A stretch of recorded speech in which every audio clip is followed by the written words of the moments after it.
menyebabkan gangguan tidur, stres ya.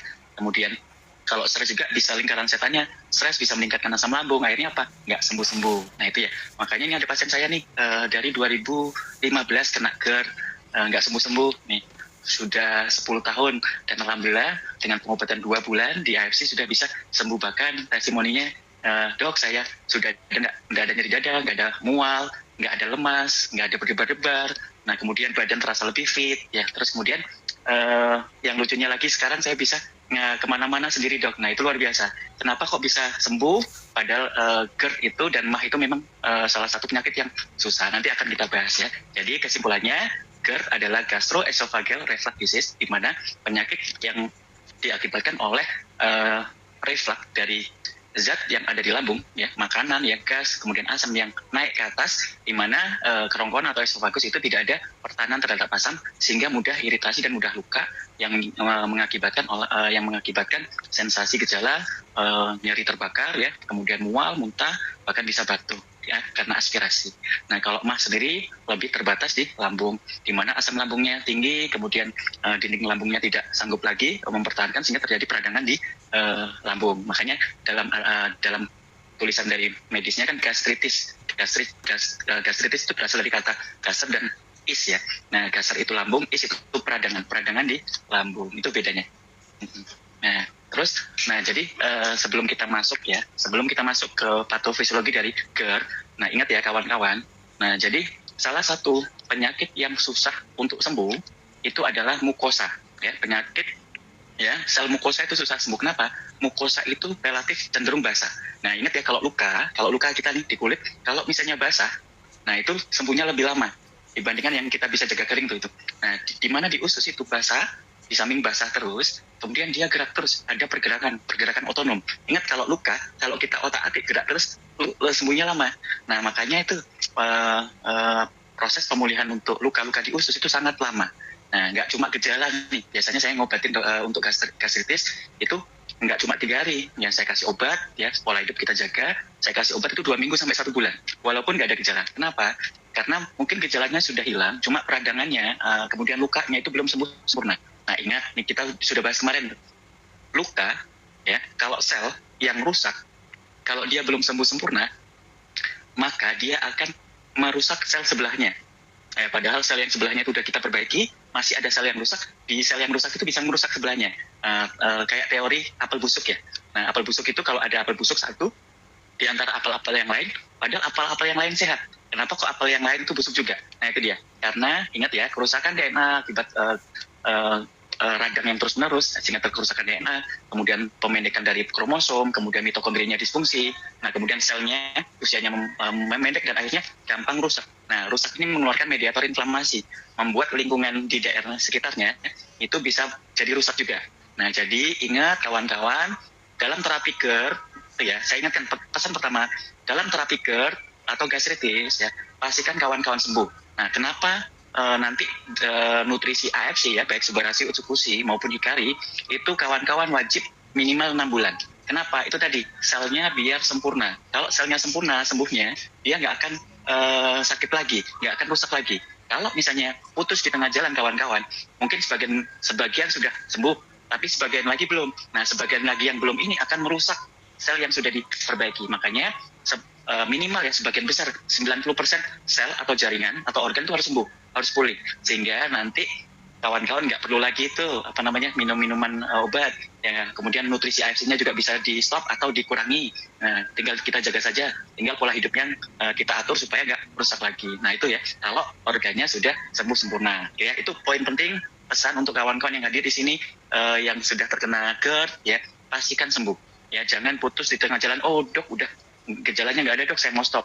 Nah, jadi belum sempurna sembuhnya, nanti akan kambuh lagi, ya. Sempurnakan selama 6 bulan. Nah, terus kemudian patofisiologinya, ya, dok, kenapa sih bisa terjadi GERD, ya? Yang pertama itu ada, kita tahu, ya, ada di kerongkongan, kemudian nanti masuk ke lambung. Nah, dari kerongkongan masuk ke lambung itu ada katup, ada cleft namanya, yang namanya sphincter esophagus yang bagian bawah, ya, LES, lower esophageal sphincter. Nah, di mana kalau misalnya sphincter ini biasanya nutup terus. Nah, kalau tekanan di lambung itu tinggi, dia akan buka. Lama-lama buka akan berakibat dia lemah.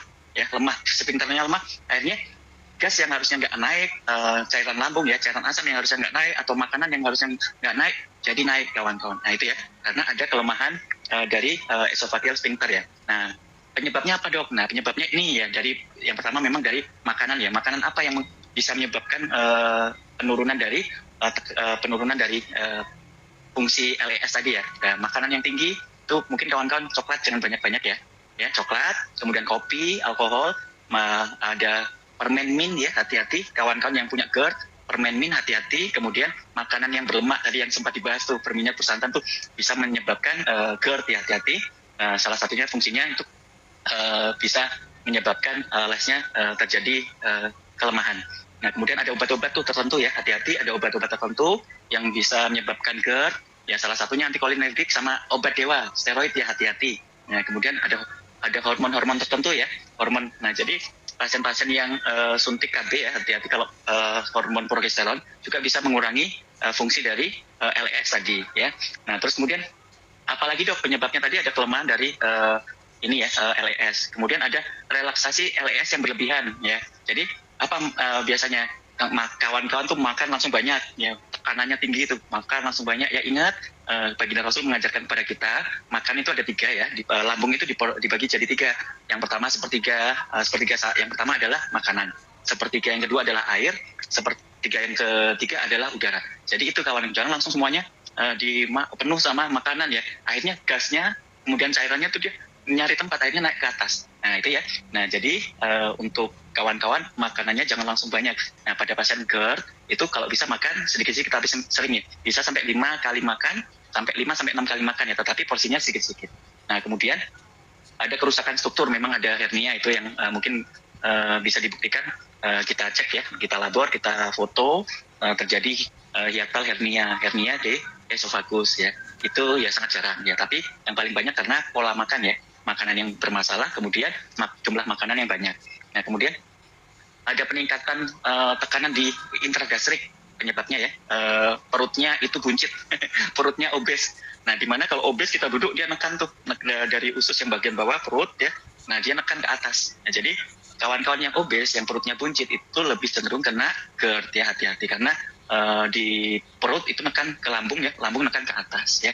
Kemudian ada kehamilan juga lebih rentan, dimana kalau orang hamil lebih rentan juga GERD ya, makanya sering sendawa tuh pada orang hamil. Nah jadi orang hamil jangan langsung banyak makannya, makan dikit-dikit tapi sering.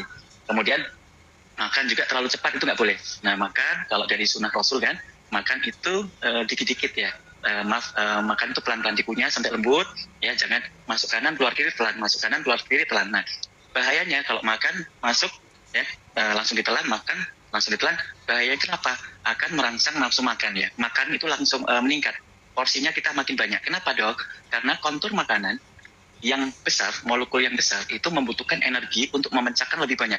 Jadi enzim-enzim dikeluarkan lebih banyak, akhirnya apa? Usus membutuhkan energi yang jauh lebih besar. Nah kalau membutuhkan energi yang jauh lebih besar, respon hormonal ya di dalam tubuh kita merangsang pengen makan lagi. Ya jadi kalau makan cepat-cepat makin banyak porsinya.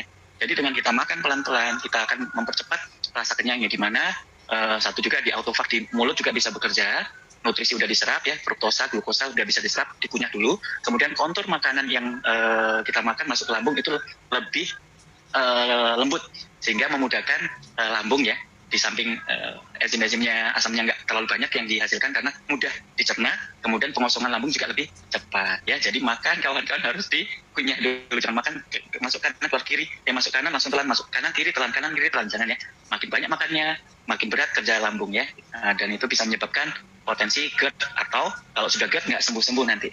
Nah, kemudian kerusakan barier mukosa esofagus. Nah ini ya, ini salah satu yang penting ya kawan-kawan. Ada makanan-makanan yang tinggi lemak itu banyak nempel di usus ya, di usus, di lambung. Nah itu bisa menyebabkan leaky gut. Nah leaky gut ini sistem imun akan turun. Nah pada saat sistem imun turun, ingat dinding lambung itu salah satunya dilindungi oleh sistem imun kita dari banyak yang makrofag, kemudian trombosit ya dan sebagainya. Nah kalau sistem imun kita turun, otomatis kualitas dari lambung akan berkurang, dan itu akan menyebabkan gastritis, gasnya meningkat, juga bisa akan mengakibatkan GERD ya, hati-hati. Nah itu inflamasi ya, inflamasi. Ingat, kalau usus inflamasi nggak cuma lambung ya, usus bagian bawah juga bisa mempermudah kita terserang gastritis, bahkan GERD ya, hati-hati.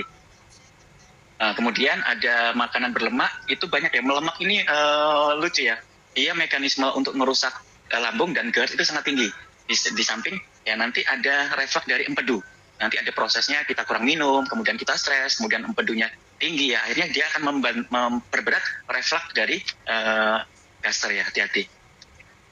Nah itu mungkin ini ya sedikit ya terkait masalah penyebab ya. Mungkin kita akan lebih ke banyak tanya jawab ya lebih, karena yang kalau materinya terlalu banyak, nanti saya terangkan nih gimana caranya nih kalau misalnya sudah bosan kena GERD, kemudian apa sih dok yang dikonsumsi dok? Nah kemudian multivitamin apa sih dok yang akan yang diberikan, kemudian pola hidup apa sih dok yang kita jaga, terus kemudian gimana sih peranan Subarashi Utsukushikari dalam GERD, kenapa kok bisa proses pemulihannya cepat? Nah itu mungkin akan kita jawab, mungkin lebih sesi ke tanya jawab lebih enak ya, karena mungkin kalau ngomong sendiri panjang nanti bingung interaksinya kurang, bondingnya kurang ya. Oke, mungkin kita banyakin tanya jawab aja. Ya silakan boleh. Oke, kita baca ya, izin kita baca tanya jawabnya ya. Teman-teman kalau ada yang mau tanya juga yang berkaitan sama topik pembahasan hari ini, boleh banget komen di kolom komentar ya teman-teman. Oke, ini ada Wening Rosa. Kemarin suami juga masuk ke rumah sakit karena GERD. Nah ini, kawan-kawan, kalau GERD itu susah disembuhkan, hati-hati. Jadi kawan-kawan harus konsisten. Nah, cara sembuh yang pertama, ini trik. Kawan-kawan, tips yang pertama, ya, tips yang pertama nomor 1 adalah ini ya. Rata-rata orang GERD itu punya gangguan dari psikologis ya, stres. Nah, jadi pertama yang harus dilakukan untuk Wening Rosa ya, suaminya, nggak boleh stres. Dok, susah dok, stres dok, pasti ya. Orang GERD itu pasti rata-rata stres. Ya, karena ingat ya, sejatinya kalau misalnya terjadi permasalahan lambung, ya, asam lambung naik, itu bisa mengakibatkan gangguan tidur, ya, gampang stres, kortisol naik, dan kawan-kawan. Itu menyebabkan stres. Nah, stres itu juga akhirnya lambat laun juga akan mengakibatkan peningkatan asam lambung. Nah, jadi harus di-cut. Jadi gimana dok cara menghilangkan stres? Ya, yang simple, tiap pagi saya sarankan untuk kita bersyukur ya. Kita sebutkan satu-satu ya. Kalau bersyukur gampang dok, bersyukur. Nah, susah. Tapi lebih simpelnya gini, tiap pagi kita sebutkan hal apa yang dalam hidup ini, pagi ini, kita masih diberikan kebahagiaan. Contoh misalnya saya ya, satu, alhamdulillah anak saya sehat ya, bersama saya di rumah.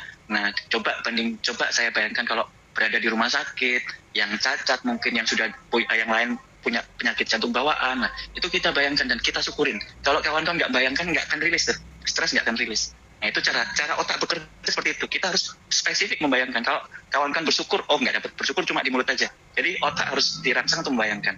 Jadi kita sebutkan apa yang bahagia dalam hidup kita beri syukur. Ya, kita ucapkan syukur. Oh terima kasih Tuhan, pagi ini saya masih bisa hidup. Pagi ini saya punya ini, pagi ini saya masih ada ini, ya itu disebutkan. Nah, yang kedua yang harus kita lakukan itu memaafkan. Ya, dimana halangan kita untuk sukses ya, baik sehat maupun sukses dalam bekerja, dalam karir itu biasanya banyak hambatan. Hambatan itu dari kepala kita. Ya, saya contohkan seperti ini. Saya misalnya ada masalah sama anggota karyawan bawah. Nah, karyawan di bawah itu nggak menghargai saya misalnya. Dalam arti saya, kok ini kurang ajar banget ya. Nah, jadi pas saya jumpa sama kabawan tadi, di otak itu kayak ada yang mungkin saya baik, cuma di kepala itu berontak. Kenapa kamu baik sama dia lo jahat sama kamu? Nah, itu. Dan itu tiap hari itu bekerja. Nah, caranya gimana? Maafkan kawan-kawan. Ya, maafkan, rilis. Jadi, oh dia nggak baik sama saya, udah maafkan dia. Mungkin ada masalah dia, ya udah. Saya doakan dia, mungkin masalahnya cepat biar nggak gampang marah. Dan mungkin diberi kemudahan biar mengenal saya. Mungkin saya nggak jahat, mungkin sudut pandangnya saja mungkin hilang ya. Saya maafkan. Ya, orang tua salah, misalnya ke kita yang walaupun komunikasi, misalnya contoh komunikasi yang salah, kita maafkan. Mungkin pasangan yang mungkin ada beberapa cekcok, ya misalnya, nah itu kita maafkan. Kalau itu kawan-kawan lakukan, rilis semua, Nah, tandanya kawan-kawan rilis, itu nanti bulu kuduknya berdiri, gitu, ngalir gitu.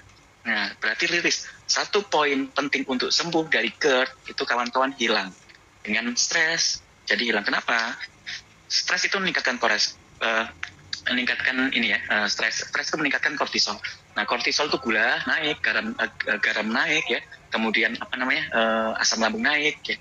Jadi rusak di dalam tubuh. Kalau itu terjadi, regenerasi akan terjadi. Tambah asam juga makin tinggi, penyakitnya makin berat. Nah, jadi poin pertama kawan-kawan harus nggak boleh stres, rilis.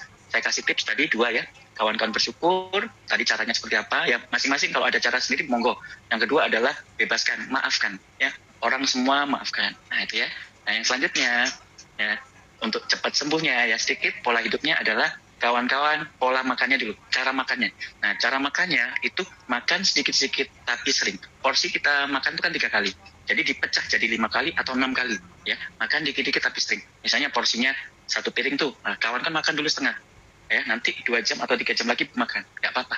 Ya jadi kawan-kawan pecah porsinya. Nah pada saat selanjutnya pada saat makan, makannya jangan cepat-cepat. Makan kawan-kawan dikunyah dulu. Kalau dari Islam kan 33 kali ya dikunyahnya ya. Nah kalau 33 kali kan kawan-kawan capek tuh kasihan kan ngitung 33 kali. Jadi makannya kawan-kawan dirasa aja, kalau sudah lembut baru ditelan. Nah jadi ingat nanti akan merangsang kenyang. Kemudian ada nutrisi yang sudah diserap di mulut, ya karbohidrat sudah dipecah, ya jadi fruktosa, glukosa sudah diserap di mulut. Nah kemudian kontur, sehingga gampang kenyang ya, makanya nggak banyak banget. Nah kemudian kontur makanan yang kita telan itu lembut, sehingga lambung kerjanya lebih mudah, ya jadi nggak memperberat. Nah terus kemudian makanannya tadi ya, jangan makanan pedas, ya jangan terlalu berminyak, tepung-tepungan jangan ya kawan-kawan. Nah kemudian makanan yang berlebihan tadi nggak boleh ya. Kemudian makanan yang kandungan ini ya sodanya, alkohol ya 5 itu mungkin yang dihindari. Nanti saya kasih lengkapnya, nanti boleh saya kasih. Nah selanjutnya setelah makan kawan-kawan itu wajib jalan atau jadi habis makan kawan-kawan jalan ya, jalan 5 menit aja, 5 sampai 10 menit itu wajib. Kenapa? Satu, jangan makan habis langsung tidur ya. Makan habis makan tuh biasanya kan ya habis makan itu duduk-duduk ngopi, itu salah, itu ngopi dulu, habis makan tambah duduk-duduk ngopi terus tambah ngerokok, udah bahaya. Jadi habis makan ya minum ya, habis makan terus minum air putih ya. Kemudian kawan-kawan tolong lakukan jalan kaki ya di dalam. Gimana dok? Kalau misalnya di kantor ya di kantor ya silakan. Kalau misalnya di restoran ya nggak apa-apa, ke belakang tuh misalnya jalan ya, ngeliat-ngeliat lingkungan sekitar restoran yang bagus-bagus, misalnya ada etalase yang bagus-bagus, nah itu jalan. Jadi gitu ya, habis makan biasakan kawan-kawan berjalan. Fungsinya apa? Satu, mengurangi reflux ya, sehingga motilitas lambung itu bagus, sehingga percepatan pengosongan lambung. Nah itu ya. Nah habis itu apa dok? Nah ingat jangan makan langsung tidur. Nah jadi malam itu kalau bisa maksimal jam 7 udah nggak makan. Kalau buah dok dan sebagainya sudah stop, jangan dulu. Kalau untuk pengobatan kawan-kawan boleh minum air putih atau obat. Nah tapi kalau makanan stop dulu, nanti saja ya. Nanti kalau sudah baik boleh dok untuk makanan untuk detox, untuk memperbaiki kayak buah boleh. Cuma kalau di awal GERD sama ya, harus di stop dah setelah jam 7 malam, nggak usah makan. Dok lapar dok, asam lambung tinggi dah, itu adalah gejala perbaikan, hati-hati. Jadi kalau gejala perbaikan, kalau ada lapar banget, dah stop. Kalau kita kalah, nggak akan sembuh-sembuh. Nah lapar kita makan selesai, nggak sembuh-sembuh akhirnya, dan bosan akhirnya. Nah terus nutrisi apa dok yang paling bagus ya? Jadi multivitamin dok yang paling bagus, salah satunya adalah zinc, kalium, selenium, sama vitamin D ya, 4 terbesar itu ya. Kawan-kawan catat ya, zinc yang pertama vitamin D, memang vitamin D ya. Kemudian zinc untuk usus ya. Kemudian boleh selenium atau magnesium, itu 3 ya. 3 besar aja saya kasih ya. Yang pertama vitamin D, yang kedua zinc, yang ketiga adalah magnesium ya. Vitamin dan mineral itu 3 kawan-kawan boleh konsumsi rutin. Nah yang luar biasanya jelas ya, yang luar biasanya adalah AFC. Ingat ya, di dalam Subarasi ya, kita udah bahas tuh dia merangsang growth factor.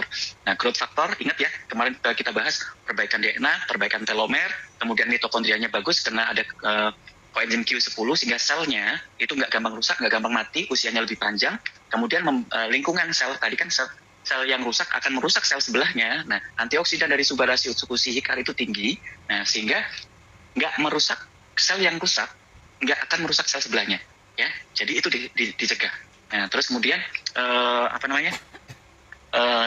balik lagi ya di regenerasi ya, di mana Suba itu merangsang growth factor. Growth factor apa dok yang bagus memperbaiki mukosa dari lambung?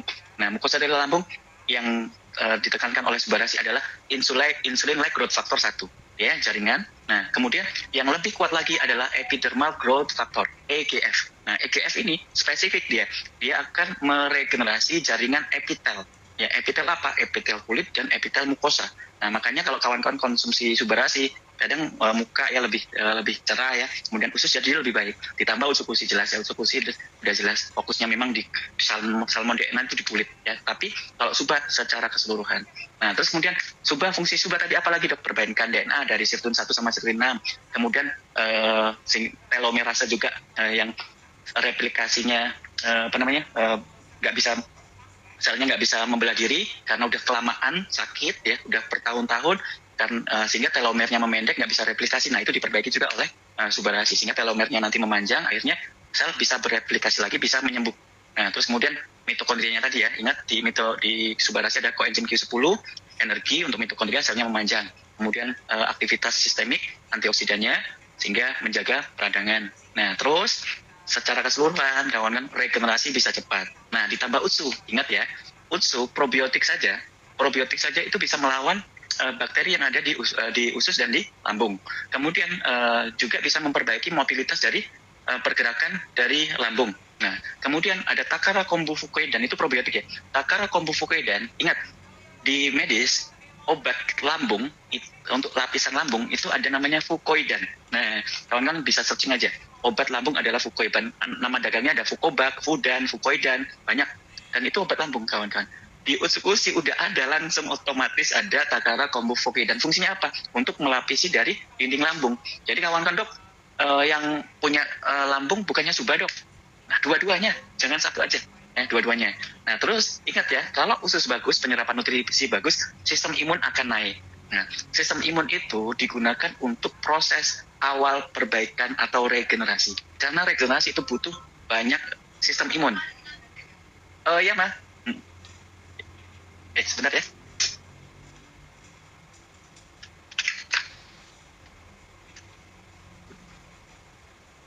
Teman-teman sembari nunggu Dokter Islami, ini kalau misalkan teman-teman ada pertanyaan yang berkaitan dengan topik kita hari ini, boleh ditulis di kolom komentar ya. Oke, sorry. Sponsor. Nah, jadi tadi ya, dengan sistem imun kawan-kawan nanti akan cepat proses regenerasi. Jadi mengkombinasikan subah dan utsu jelas luar biasa ya. Jadi nggak ada subah saja, nggak ada utsu saja. Dan ingat, untuk GERD saya sarankan minimal di awal itu 3 pasang. Karena ingat ya, kerusakan sel di mukosa itu sangat berat ya. Nah, dia itu kerusakannya terus-menerus. Nah, kalau misalnya kerusakannya nggak kita lawan terus, nah kita kejar-kejaran antara sel yang rusak tiap hari, kemudian antara yang diregenerasi. Jadi di awal 1 bulan pertama, saya sarankan kawan-kawan konsumsi 3 pasang. Ya, saran 3 pasang subah dan utsu. Nah, kemudian baru 1 bulan kawan-kawan adjustment dan disempurnakan selama 6 bulan. Dan insya Allah kalau sudah selesai 6 bulan, sudah. Nah, ini contoh mama saya. Dulu saya belum berikan Subarashi Tsukushi ya. Minta berobat ke dokter spesialis ya, ke dokter spesialis penyakit dalam tuh, hampir 2 minggu sekali. Ya izin saya sampaikan. Nah 1 kali berobat itu kita keluar itu 1 sampai 1,5 juta. Itu obatnya saja sama dokter. Kalau ada labor bisa sampai 2 juta setiap 2 minggu. Nah itu rutin tuh, bahkan saya siap sedia obat suntik tuh. Nah obat suntik untuk menekan asam lambungnya, sama ini makannya bubur, nggak intinya lemas ya. Kemudian kalau kemana-mana ada undangan tuh nggak bisa. Nah akhirnya nyerah. Kan kadang kalau kita sama orang tua kan, kemauan orang tua kita ikutin dulu ya.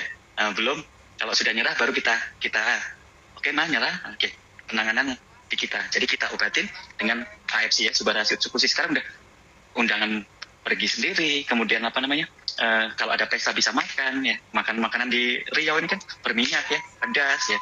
Nah kalau yang cabai merah mungkin mama masih kuat, tapi kalau cabai rawit yang hijau, nah kadang sakit lagi ya, mama nggak dijaga. Nah itu alhamdulillah proses perbaikannya luar biasa, dan itu kita tuntaskan 6 bulan. Sehingga apa ya, mama cukup konsumsi AFC itu untuk menjaga ya, kalau perlu minum, kalau enggak bisa dijaga. Tapi di 6 bulan pertama itu golden period ya, fase emas. Jadi jangan sampai bolong-bolong, jangan sampai kawan-kawan nggak berhenti pakai ya, pastikan 6 bulan. Nah dengan 6 bulan organnya bisa sempurna gitu. Kalau nutrisi, enzim dan lain boleh, nggak apa-apa. Saya memberikan suplemen tambahan boleh ya. Kalau misalnya masih ada konsumsi obat-obatan dari medis, lanjutkan ya. Karena ini lebih spesifik untuk mengembalikan sel. Jadi komposisinya itu lebih ke kebutuhan sel secara seluler.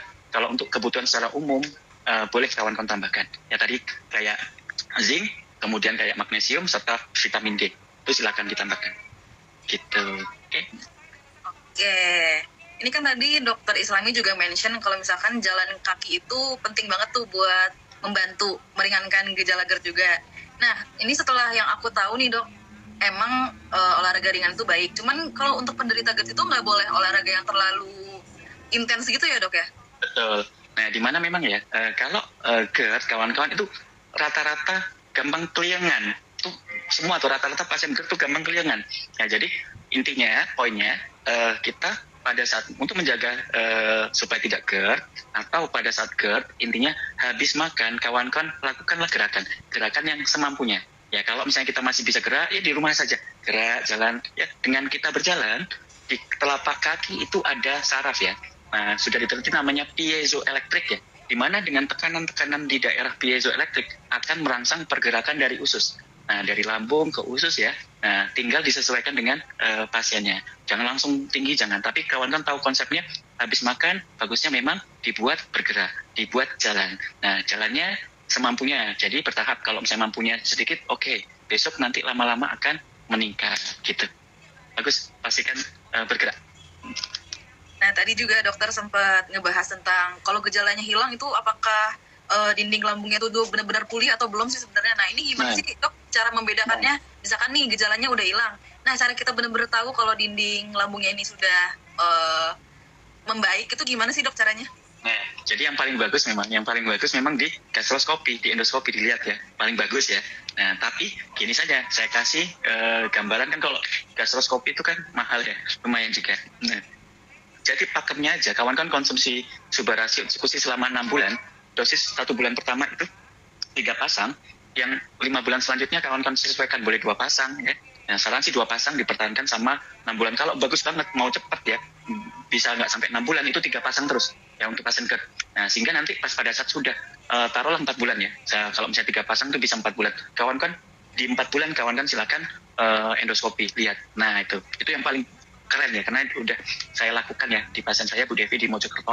Nah, terus dok, kalau mau pengen cepat tahu dok gimana? Oke, ya ini saya bedakan tanpa berobat dengan AFC ke medis saja, dan yang kedua tambah AFC. Nah, saya sampaikan dulu, kalau untuk gastritis saja sama GERD saja atau gastritis saja yang masih muda itu saya kasih obat minimal 2 minggu, walaupun 2-3 hari gejalanya udah berkurang, udah enak. Nah, jadi saya pertahankan tuh selama 2 minggu konsumsi obatnya apa? Saya pastikan pemulihannya bisa sempurna, karena sel di mukosa itu jauh lebih lama proses pemulihannya dibanding sel yang di kulit tuh ya. Nah, jadi lebih lama. Untuk terapi itu belum menjamin itu udah sembuh atau enggak. Nah, tapi minimal. Nah, tapi konsepnya kawan-kawan harus tahu. Jadi kalau ada penyakit lambung harus organnya sembuh, bukan gejalanya. Kalau gejalanya bisa hilang tapi masih ada penyakit. Untuk mengetahui secara jelas memang di endoskopi. Tapi secara trik itu tadi saya kasih tahu, konsumsi AFC selama 6 bulan itu jauh lebih manfaatnya lebih besar. Nah, nggak cuma lambung ya diperbaiki kalau AFC ya, seluruh tubuh ya, baik dari kepala sampai ujung kaki diperbaiki semua. Ya, jadi nggak dari gejala. Cara lihatnya nggak dari gejala. Jadi obatin terus sampai pulih, sampai sembuh. Itu. Oke, ini ada pertanyaan yang bagus juga nih dok. Selain dengan Suba Utsu untuk penderita GERD, apa bagus didampingi dengan intermittent fasting? Bagus. Nah, jadi gini kawan-kawan ya. Nah, jadi semua itu bertahap ya. Kenapa intermittent fasting ini sebenarnya autofagi? Autofagi di mana usus itu mungkin kalau di Zoom dulu ya, saya sering nunjukkan usus itu kalau orang-orang yang makanannya berminyak bersantan atau GERD itu nggak cuma lambungnya yang rusak, di ususnya yang bagian bawah itu banyak kotorannya, kuning-kuningnya banyak. Nah, otomatis sistem imun turun. Nah, fungsi dari intermittent fasting salah satunya adalah autofagi. Kalau autofagi, proses pembersihan usus itu jauh lebih bagus, ya, jauh lebih bagus sehingga sistem imun akan naik. Oke, jadi kalau kawan-kawan belum bisa intermittent fasting, sudah digantikan fungsinya kok oleh Utsukushi sebelum tidur. Nah, itu dia. Saya suka memberikan Subarasi dan Utsukushi sebelum tidur. Kawan-kawan, kenapa? Regenerasi itu paling banyak ya, paling aktif pada saat otak tidur ya, karena energinya cukup ya, hormon baik keluar semua. Kemudian autofagi atau pembersihan usus pada saat usus tidak bekerja, tidak makan. Nah, paling gampang kan kalau nggak makan itu kan pada saat tidur. Jadi pada saat sebelum tidur saya kasih usus triptol probiotiknya, Takara Kombu Fogidan dan lain-lain, itu untuk membersihkan. Nah itu kalau sudah bersih sistem imun bagus cepat pulih. Oke ya, itu saja cukup. Ditambah intermittent fasting, oke, mantap. Intermittent fasting, jadi masa puasa makan untuk pembersihan atau pemulihan lambung itu bisa kawan-kawan kasih waktu jauh lebih lama. Tapi nggak semua sanggup ya intermittent fasting. Tapi kalau mau ditambahin bagus ya. Dan makanannya tolong makanan yang digunakan adalah makanan tinggi protein, tinggi serat yang bisa larut. Ya kayak sereal ya boleh ya. Seratnya dia larut air ya. Jadi serat itu di dalam usus itu membersihkan kotoran-kotoran yang nempel ya. Kemudian bisa menyerap kelebihan dari asam. Nah, ya kelebihan asam itu di serap. Nah, protein tinggi jelas ya. Protein tinggi itu digunakan untuk membentuk sel baru. Ya, jadi yang berminyak, bersantan atau tepung-tepung itu dikurangi energinya, itu dicukupi dengan protein. Nah, protein ini digunakan untuk membentuk sel yang baru. Nah, jadi bagus ya, tinggi protein. Protein apa dong biasanya ya? Boleh telur direbus, ayam direbus tanpa kulit ya. Kemudian daging ya boleh yang direbus-rebus ya. Nah, boleh atau di panggang boleh ya, panggang. Yang nggak boleh digoreng terlalu banyak ya. Goreng mungkin seminggu sekali boleh. Cuma kalau bisa direbus kita konsisten untuk merebus-rebus dalam waktu kurun minimal 2-4 bulan. Nah, itu dinding lambung jauh lebih cepat pulihnya. Gitu ya. Panjang ya. Dan terangkan panjang sorry. Nggak apa-apa dok, ini kan kita diskusi juga gitu. Ini kan jadi insight baru nih. Yeah. Nah, ini kan tadi dokter juga sempat cerita kalau pasien dokter itu ada yang menderita GERD sampai 10 tahun tuh dok. Yeah, nah, kalau betul. misalkan menderita sampai 10 tahun itu tuh kira-kira bisa ada komplikasinya gitu nggak sih dok kalau misalkan terkena GERD yang sampai bertahun-tahun gitu? Ya, yang jelas yang nomor 1 itu ansietas. Udah ansietas tuh, panik, pikiran kemana-mana. Itu sudah dialami oleh pasien saya. Nah, gimana cara menghilangkan ansietas tadi saya bersyukur memaafkan ya, sama dibantu tarik nafas ya. Nah, saya menerapkan kawan-kawan untuk tarik nafas kalau ada GERD itu tarik nafas 1 jam sekali itu 10 ya. Setiap jam 10 kali tarik nafas kayak gini. Nah, ya itu 10 kali setiap jam. Fungsinya apa dok? Ingat ya, otak itu makanannya oksigen sama gula. Kalau oksigennya bagus, nutrisi ke otak bagus, menghilangkan stres. Nah itu ya karena pas GERD itu pasti stres, apalagi bertahun-tahun, pasti panik. Nah itu komplikasi yang paling sering orang GERD itu udah ada yang kemarin chat saya, ya dok, saya udah ansietas dok, saya udah konsultasi ke dokter psikiater, saya nggak bisa tidur, saya minumnya obat tenang, jelas itu pasti terjadi kalau dengan GERD yang lama. Dan biasanya GERD itu penyakit yang lama, memang penyakit kronis, sehingga membuat stres harus di stop. Nah selanjutnya komplikasi apa lagi dok? Jelas ya terjadi penurunan sistem imun ya, karena terjadi peradangan, kemudian leaky gut. Nah kalau misalnya leaky gut, usus kalau ada luka, zat-zat racun yang harusnya nggak masuk, kemudian bakteri yang harusnya nggak langsung masuk, virus yang harusnya nggak langsung masuk semua kawan-kawan. Jadi cikal bakal seluruh penyakit yang ada. Kalau penyakit usus itu ada radang, hati-hati ya, bisa kanker ya, bisa autoimun ya, kemudian bisa ya penyakit-penyakit ringan, gampang sakit ya, dikit-dikit batuk, dikit-dikit pilek, karena sistem imun akan turun. Konsepnya itu, sistem imun akan turun kalau kita terjadi peradangan di lambung, peradangan di usus. Nah akhirnya pasien saya itu lemas, berdebar-debar, nggak energik ya, kemudian ngapa-ngapain males ya. Nah ini alhamdulillah sekarang sudah nggak ada berdebar-debar, nyeri dada, kemudian energik ya, kemudian udah ringan, akhirnya bisa kemana-mana sendiri. Itu biasanya diantar tuh, takut sekarang kemana-mana bisa sendiri. Itu terapi hanya kurang lebih 2 bulan ya, 1,5 sampai 2 bulan. Nah itu luar biasanya. Dengan penggunaan AFC, saya sarankan di awal 3 pasang, kemudian dilanjutkan 2 pasang, saya sarankan itu dipertahankan selama 6 bulan. Gitu. Oke. Nah mungkin terakhir kali ya dok ya, kira-kira dari mungkin ada teman-teman yang baru join juga, mungkin untuk penutup ini dokter bisa kasih tips and tricks nih buat teman-teman yang penderita GERD nih, tips and tricks sehari-hari aja misalkan harus ngapain, gimana cara mencegah biar gejalanya nggak kambuh lagi gitu. Untuk penutupnya boleh itu aja dok. Baik, jadi yang pertama kawan-kawan ya, yang pertama untuk sembuh dari GERD itu yang pertama dari sini ya, harus dari sini. Kalau nggak dari sini kita mulai repot bikin komitmen fokus saya mau sembuh. Nah itu dulu, saya mau sembuh, yang lain-lain jangan dipikirkan. Itu poin. Poin kedua yang untuk di otak, itu kawan-kawan di pagi hari supaya kita membantu rilis beban otak stres, itu kawan-kawan bersyukur. Tiap pagi kawan-kawan sebutkan hal yang bahagia, nikmat yang kawan-kawan yang terima sekarang, itu disebutkan dan disyukuri. Ya contoh, misalnya, alhamdulillah anak saya sehat, tidak di rumah sakit. Di rumah sakit itu ada yang cacat, operasi dan sebagainya. Ini anak saya di sini dalam kondisi sehat, terima kasih. Nah itu sebutkan. Nah setelah itu maafkan. Semua orang yang salah sama kita maafkan. Ya, jangan memaafkan orang itu bukan kebaikan orang tersebut, tidak. Itu kebaikan diri kita. Kalau kita memaafkan, kita enak nih berhubungan sama orang. Contoh yang tadi karyawan saya tadi. Saya kalau sudah memaafkan, saya komunikasi sama karyawan saya enak. Karena saya nggak ada beban, enak ngobrol enak. Tapi kalau misalnya saya kepikiran, saya kesal, tuh aduh mau jumpa aja udah kesal tuh, nah stres. Nah ini apa? Hambat energi yang positif dalam tubuh kita hilang. Nah itu stres harus hilang ya. Stres harus. Yang selanjutnya kawan-kawan untuk pola hidup ya, simpel ya. Yang pertama kawan-kawan makan itu dipisah ya, dipecah ya. Yang porsinya 3 kali, kawan-kawan 5 kali ya, atau 6 kali. Makan dikit-dikit tapi sering. Nah selanjutnya makanan itu kawan-kawan jangan makan cepat-cepat ya, jangan makan langsung telan ya, tapi dikunyah sampai lembut supaya porsi makanan itu berkurang.